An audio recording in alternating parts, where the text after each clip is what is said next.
It sucked. At least Kathy was gone. Thank goodness. All the Pistons players just kind of relaxed on defense.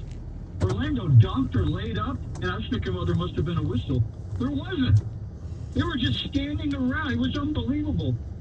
And my overall point is, I think this coach has lost the team. Let's get out of here. Oh, let's do it. It's bizarre.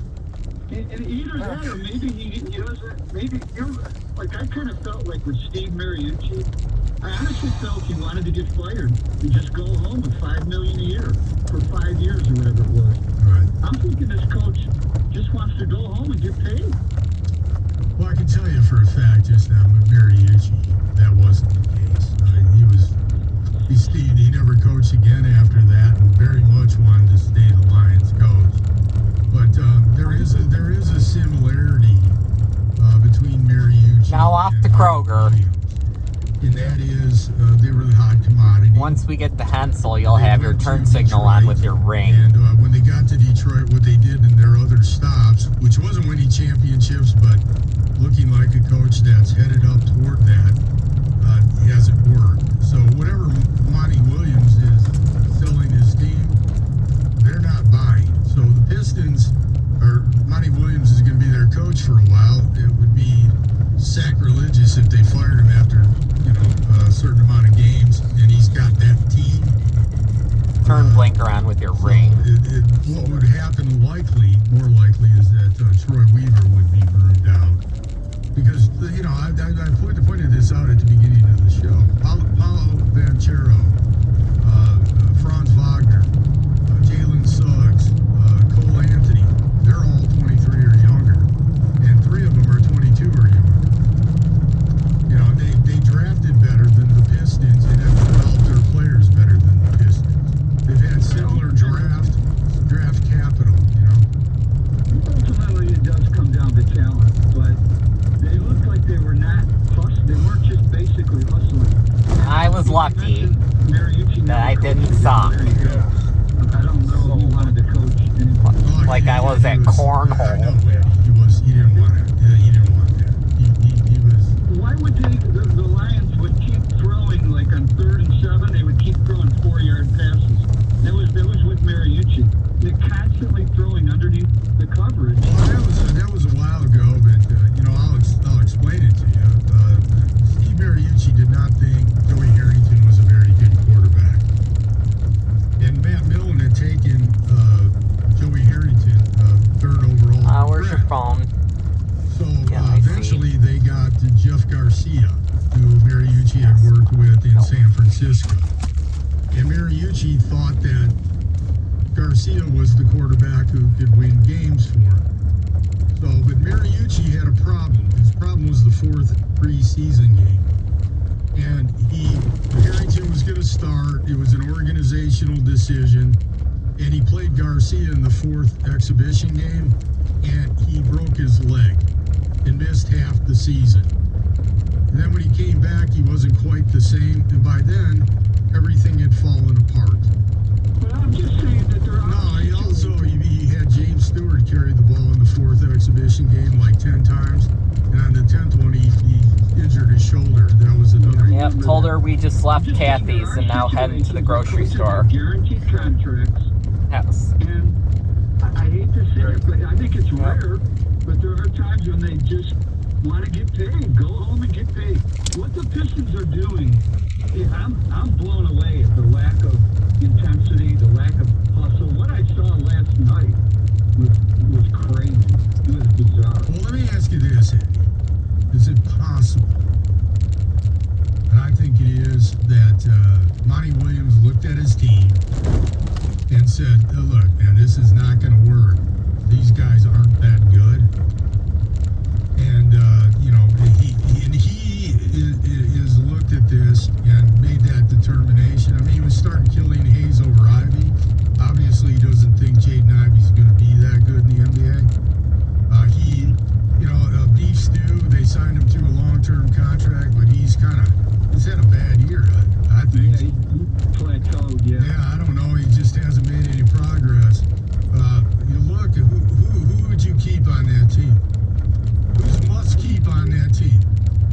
I think Jalen Duren That's it. And you know what Troy Weaver's going to have to do, and I think this is the only thing that'll save his job. What? Move the other guys. Yeah. And I know you don't like the lottery. I don't either. The Pistons are exhibit A that the lottery is bad for the league. Because we're not getting, you have a year like we're having, and then you draft fifth. Yeah, but you know what, Eddie? You know, somebody said to me the other day, you know, the Pistons only have 2 wins, but Washington just has 3 in San Antonio, which got Wembanyama just has 3.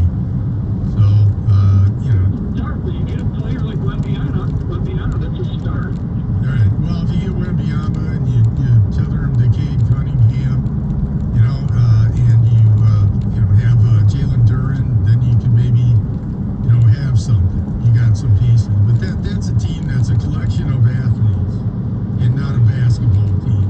The thing is, they're not shooters. The NBA is all about shooting. 80%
throw Miami in there on their schedule.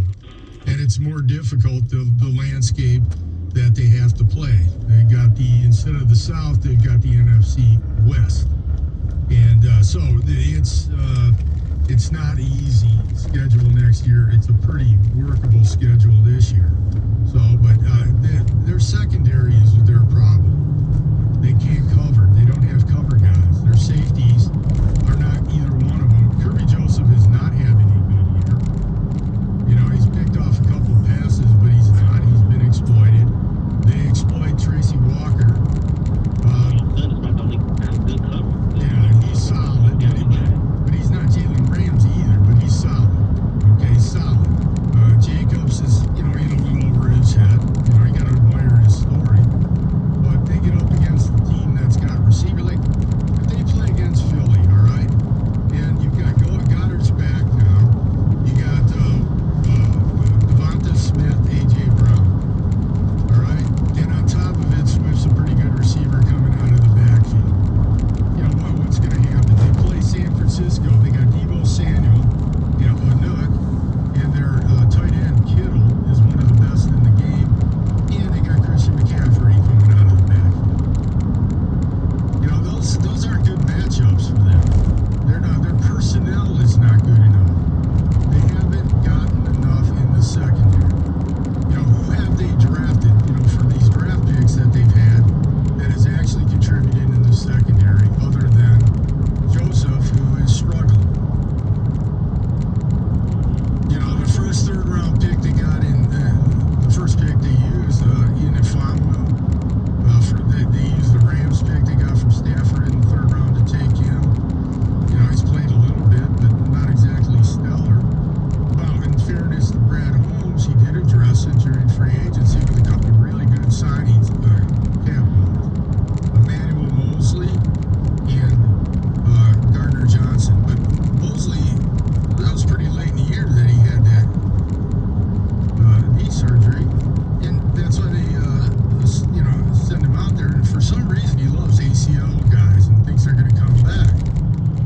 It didn't work out the way he planned with Jamison Williams. It didn't work out the way he planned with Emmanuel Mosley. It didn't work out the way he planned with Mitchell, the tight end from Tech. And you got to wonder how it's going to work out with Hendon Hooker. It might be something you might want to, change. But Houston, the thing is, it was not a mistake they started winning some games and their defense got way better when he got in there. He's not a good player overall. Every other part of his game is not good, except for one thing.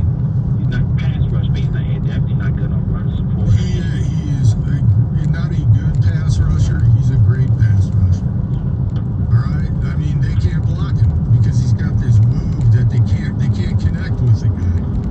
So if he were playing in on 3rd and 7 situations, that would really help the Lions get off the field. But he's not playing. And you can say whatever you want, but San Francisco, their defense, their pass rusher, they got Nick Bosa. As good a pass rusher as you'll find in the game. And you know what? They were talking about how they couldn't rush the passer. Now they got Chase Young, not an issue at all. 248-539-9797, Pack to put on 97 on the ticket.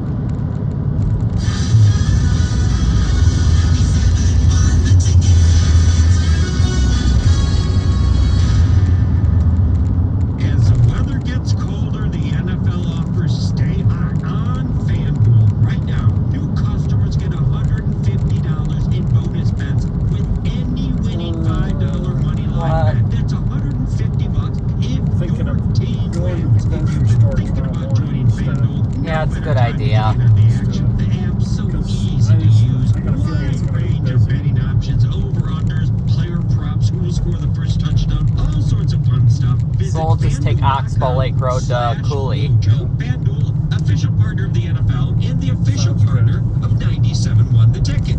Must be 21 or older and present. Michigan first online real money way, wager we only. just go $5 pre-game early, money so line wager required. $10 keep first going. deposit required. Bonus issued as non-withdrawable bonus bets that expire 7 days after receipt. See terms at sportsbook.fanduel.com. Gambling problem, call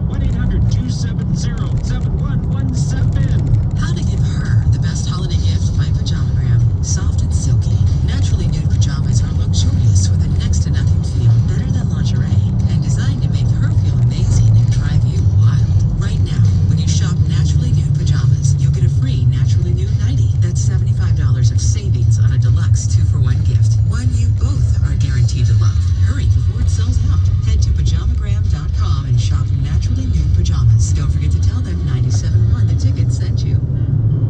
Sunday. You take a morning walk to pick up burgers and beers. You tidy the house, pretend fellow football fans. And your biggest chore? Loading the Bud Light into the fridge. It all pays off because nothing is as easy to enjoy as a Sunday full of football. And beer. Bud Light. Easy to Sunday, easy to enjoy. Bud Light is the official beer sponsor of the NFL. Enjoy responsibly. 21 plus. Copyright 2023. Anheuser-Busch. Bud Light Beer, St. Louis, Missouri. Dell's Cyber Monday event is their biggest sale of the year. Shop limited time deals on laptops like the stylish, innovative XPS 13, engineered to do it all on the Intel Evo platform. Plus, save big on ultra-sharp monitors and top-grade accessories. It's the perfect time to upgrade any home, business, or gaming setup powered by Intel Core processors. Shop now at Dell.com/deals to take advantage of huge savings and free shipping. Again, that's Dell.com/deals. Pro Paydays are back for MVP's Pro Rewards members at Lowe's. Now through December 15th, you can earn 10% back in pay Looks like we're via Lowe's detouring. gift card when you spend $100 or more on qualifying paint purchases. Wow. Plus, save $10 on a new and exclusive 5-gallon pail of HGTV Home Yep. from Sherwin-Williams Drywall, PVA, Primer, This is kind of like when Lowe's knows pay. Bogey Lake Lowe's Road's knows closed. Lowe's. Offers valid 12/4 through 12/15. Exclusion restrictions and more terms apply. See Lowe's.com/L/ProLoyalty. Subject to change. Text the ticket now. Ticket text 248-539-9797.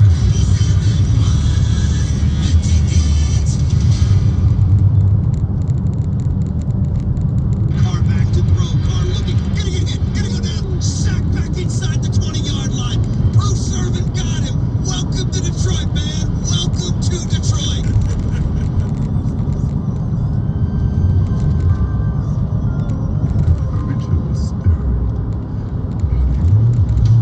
In my mind. 248-539-9797. Ticket text is at the same number. Talking some Lions. A little bit of Pistons, a little bit of Michigan football. We've had quite a few different things pop up today. Love to hear from you, whatever is on your mind. Dominic, you're on 97.1 The Ticket. What's up, buddy? Nothing much. How you guys? We're doing well. Lions have a big game this week. Big game. We need a couple wins out of this very winnable last couple games. Just have home field advantage in playoffs against teams like the Niners or Eagles. Supposed to be pretty windy. We need to make sure we establish a run game with Gibbs and Montgomery. Well, I think those are fairly good points. I think those are obvious points. The chance of the Lions getting the 1 and 2 seed are fairly minimal at this stage. Looked at some of the predictors. Lions got a 93% chance of winning the division and mostly a playoff game. But their chances of getting the 1 seed, I think, are 7%, and the 2 seed at 17%. So their chances of doing that Back on track. probably rolled right out the door when they lost the game to Green Bay. Brian, you're on 97.1 The Ticket. What's up, Brian? Good morning, or who I got here? Good, well, I was close enough. Good afternoon. Whatever you say, man. Let's say it's brunch time.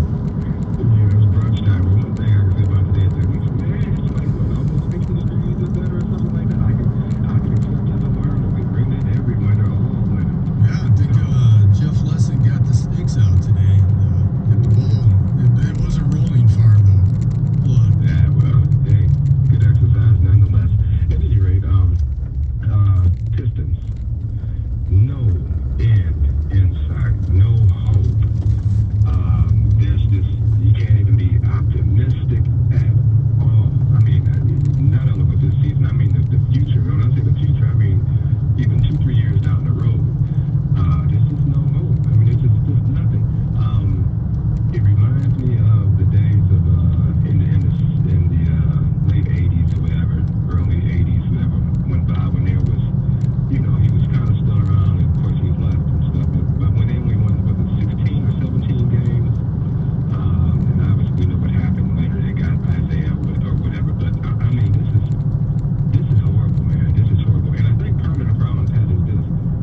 home. Yep. Good day with OKC. Yep. Say it was. You know, a very I'll good say it player. was. And you team Sure with was. Gilgeous Alexander and now Chet Holmgren, and then all of a sudden you see a team that's coming together rapidly. But the Pistons, none of the players that they've taken have taken off. Well, the only one that has, well, they got two. They got one who's very young, and Jalen Duren, who's like, hey, man, it's going to be 2 or 3 years before he hits full stride. And then they got another one in Cade Cunningham who's been hurt. And now that he's back, it's like everything is on his shoulders. That roster stinks. I mean, why would you go out and get Joe Harris in expiring contracts, and that's your moves in the offseason? When you know Cade Cunningham's coming back because, well, you're trying to get some cap space for next free agency. Well, in the meantime, you're probably, you know, if this stays here, Troy Weaver's going to get fired. There's no way you're going to keep a coach who's going to have the worst record in NBA history. Well, what about the coach? I mean, my goodness, not even a year into this contract. Well, the coach is going to be the dictating force, all right? Because they're signed on to the coach from here till eternity. They are. And